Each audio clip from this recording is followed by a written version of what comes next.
Andy B here at Christians Against Poverty in Bradford.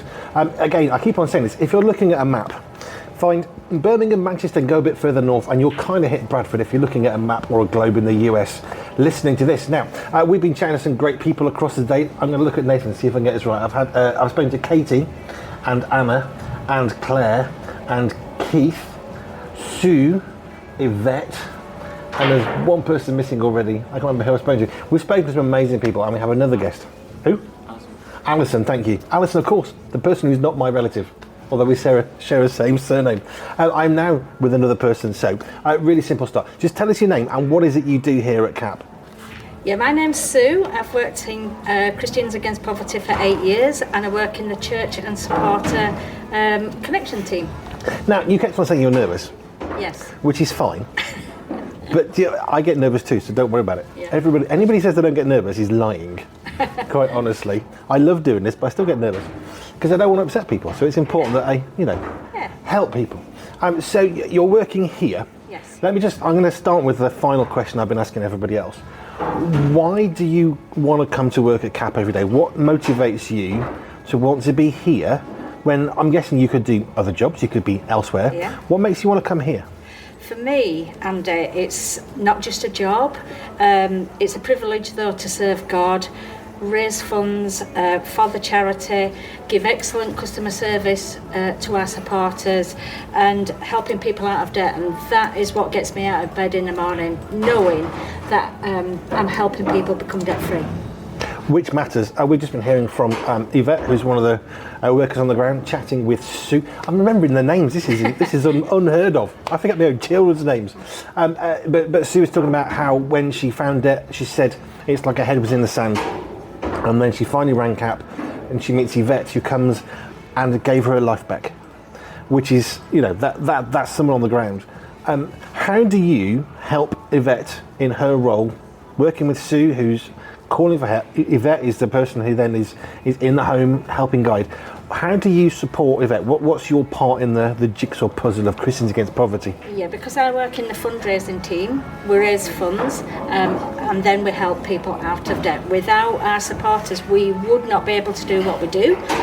So I feel that I'm part of that. I come in and I raise funds on a daily basis, and that then we're able to get people on their road out of debt and their journey to maybe knowing the Lord. Yeah, so that's what motivates me. There's not a lot of stuff that's free in life. Everything costs money somewhere.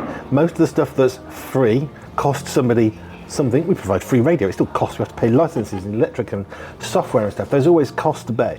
But it must be, I don't know, I'm going to call it a privilege, getting to speak to people who want to walk with the organisation of Christians Against Poverty, but all that money gets filtered down, and eventually it actually helps people like Sue, who makes a phone call. You've got people here who respond to that phone call. They then send Yvette, who's a local person in a church, who then goes to help. Yeah. But you're part of making that even a possibility. Absolutely, yeah, and that's what gets me out of bed in the morning, to do that, because I want to help as many people as possible. So that's the reason that I do my job. Which I can see. So, I say occasions carefully, but what's a normal day like for you when you come here? What would a normal day look like? Well, my work's varied with different outgoing phone calls. We also take inbound calls as well, but we speak to people where we would, if you were a supporter, we would call you and thank you purely for your donations, nothing else, and just to see if they had any prayer requests, and they're really taken aback by it, and they're happy for it. And so once I get chatting to them, they'll then open up about what their prayer requests are. So we're a team of 5 people. Either they're happy for us to pray on the phone with them, or they might say, oh no, do it as a team. So if that's the case, then we would, once a week we would pray, just write it down on a sheet, and then we would pray for that particular person. And that a lot of the time is on the phone with them, and honestly they really do appreciate it. If somebody is struggling with things in their life, we'll send them either a get well card or thinking of you card, but also on the same basis they send us cards too. So if you come to our floor today, I'll show you them. There's a wall full of them, and that is also a privilege to receive that. I love the fact that you actually are doing that, because I haven't heard of many ministries that saying a thank you card. Yeah, that's quite common. Thank you email. We have an automated version of the same. Yeah. If we've got someone's address, we will try and send them a card, say thank you. I hadn't gone to that level. Yeah. That's genuinely impressive. Yeah, and they do say that. Oh, we've never had a phone call from the, because a lot of people do support other charities, a lot of them as well. But they say no one has ever called me and said thank you and prayed for me over the phone. And I think that's why we stand out. We do genuinely stand out for that reason. We care for them. That's what we're here for. Which is, I suppose, I've shared this a few times, maybe that makes some sense of what I've seen. As I wandered around earlier, I saw joy, I saw hope, I saw people who actually wanted to be with each other, working with each other, serving others, serving each other. Even Keith, though I know works near you, I said, what would you want to do? I just want to help people. Yeah. If I can serve others, they can serve other people. And we all need all different levels of support and help, whatever. Yeah. But I love the fact you're actually supporting the people who are supporting you, that then goes on to support Yvette, because isn't that a beautiful circle? Absolutely, it's wonderful. Oh. Yeah, and even if maybe one of our team members were struggling, we'll just stop and we'll pray for each other. It is beautiful. I mean, I say this before, and I don't know how to make it more of a. This is what I really mean, but prayer is the lifeblood of everything that we do here at Pure. Yeah. If we're not doing it for God, what's the point? Exactly. It's fine, making money, okay, that's okay. We're not a commercial venture, but making money is okay. Yeah. But serving people, absolutely. And I love the fact that it's working both ways. Yeah. So the people that are supporting CAP get support as you support people who then. Yeah, it's wonderful. It really is wonderful, and people are really pleased that we do call them. Genuinely, they are, and they do thank us for it. Oh, it's brilliant. What else do you get involved with here at CAP then? What else do you do?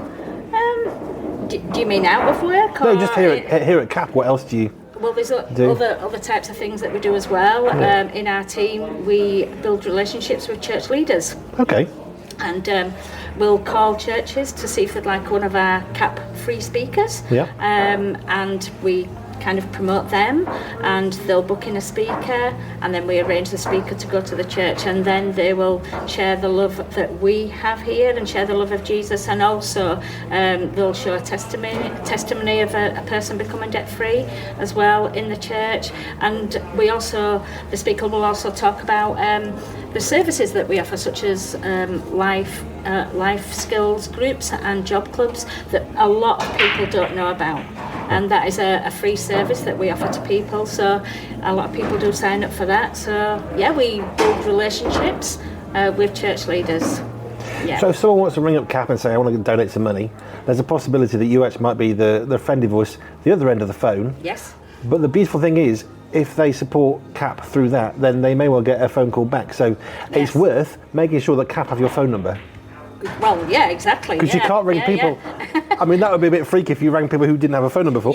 But make sure you give your phone number. Yeah. When people do go to hear of us in a church talk, they'll probably give their details there, and we will then follow it up with a thank you call for being on board with us, and they may then want to start to donate to us as well, because they were really inspired by the speaker that went to them on the Sunday. Sue, you did brilliantly. Thank you. Are we off? Not yet. Oh. Not yet. Not quite there. No, but thank you. You did great. Yeah, you didn't come across as really nervous. It's great. Right. Thank you to you, Sue, and also your emotional support friend sitting next to you. The June issue of Pure Media, the magazine, comes out on Friday the 7th of June, with a whole host of international writers speaking on life, faith, sports, technology, joy and more, from our family to yours.